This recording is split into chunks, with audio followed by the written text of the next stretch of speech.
Digital media has caused many changes in society. Messages that used to take a while to transmit to a particular individual can now be shared instantaneously with a very large audience. Part of this shift towards communication in the digital space means that people must become digitally literate in order to participate.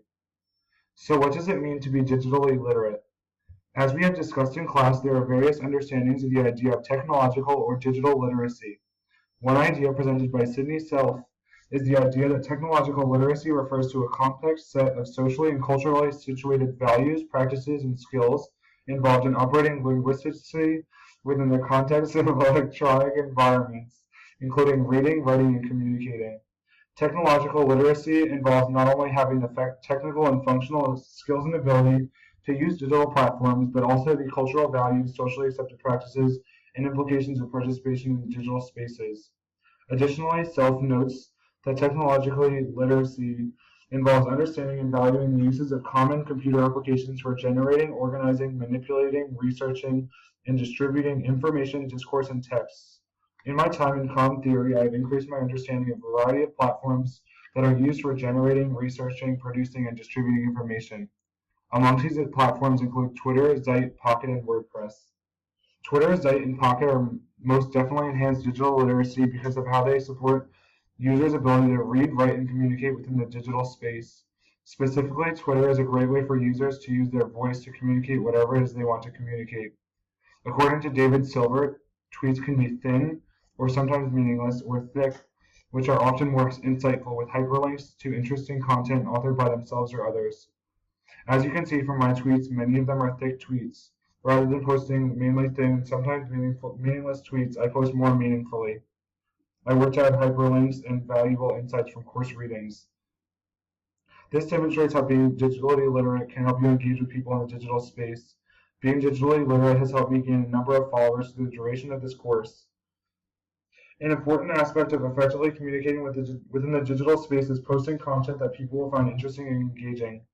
Part of creating engaging content is being creative. In his video series, Everything is a Remix, Kirby Ferguson discusses creativity and how copying, transforming, and combining ideas can have powerful results.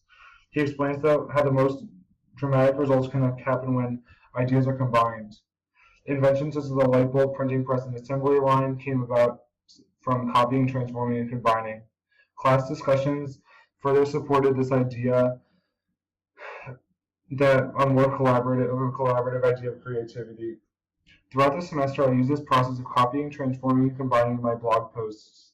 As Kirby Ferguson states, creation requires influence. This being said, I use content and information from across the digital space to inform my blog posts. Doing this helped me create more interesting and engaging content. WordPress is a useful way to engage with a variety of people online in the form of blogging. Therefore, it is a useful platform to understand as part of being digitally literate.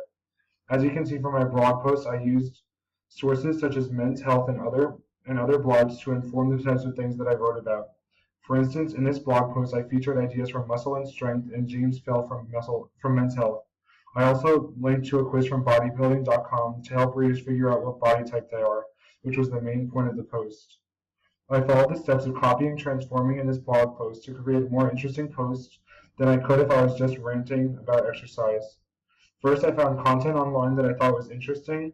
Then I took parts of it that I thought were relevant to the topic and summarized it for readers.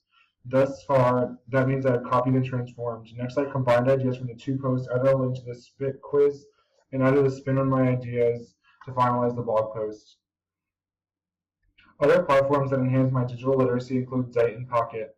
Zeit enhances digital literacy because it was a great way to expose me to a variety of content that I might not have seen otherwise. I used the platform to find out much of the content that informed my blog posts. Understanding how to use this platform was very useful for this reason. Pocket also enhanced my digital literacy because it enhanced my ability to organize content and information. It maximized my ability to read and fully process content due to the fact that I could read it at my own leisure. When evaluating how these technologies enhance digital literacy, it is valuable to look at how they inform each other and support each other. Henry Jenkins alludes to this idea of looking at technologies in connection with one another when he says, rather than dealing with technology in isolation, we would do better to take an ecological approach, thinking about the interrelationship among different communications technologies, Okay, Twitter, Zeit, Pocket, and WordPress can all be used in connection with one another to further enhance digital literacy. As an example, you can find an article on Zeit, put it in Pocket, and then you can compose a blog post informed by the article. And finally, you can tweet about the blog post. Once you create this content, other online users may comment on your blog, tweet at you, or have additional input on your ideas. There are large communities of people online that are interested in the same thing as you. Twitter, Zeit, Pocket, and WordPress enhance digital literacy because of the way they enhance your ability to read, write, and communicate within the digital space. Being digitally literate enabled me to understand these platforms, but these platforms also enhance my digital literacy because they enabled me to communicate more effectively within the digital space. So why is digital literacy important for current and future communicators? Digital literacy is important because it can help people connect with other people. Nancy Bain discusses this in her piece, Personal Connections in the Digital Age. She discusses the implications of digital media and how digital media can help people forge connections with others. She says new media offer the promise of more opportunity for connection with more people, leading to stronger and more diverse relationships. Becoming digitally literate is important because effectively operating within the digital space can help you reap these benefits of being able to connect with more people and build stronger, more diverse relationships. As I mentioned, there are entire communities of people online that are interested in the same thing as you. Engaging with these communities can be insightful and also fun. Technologies that enhance your digital literacy and thus your ability to effectively communicate with people in the digital spaces can be beneficial for anyone that is looking to engage with other people online. Looking into using technologies like Twitter, Zeit, Pocket, and WordPress can enhance your digital literacy.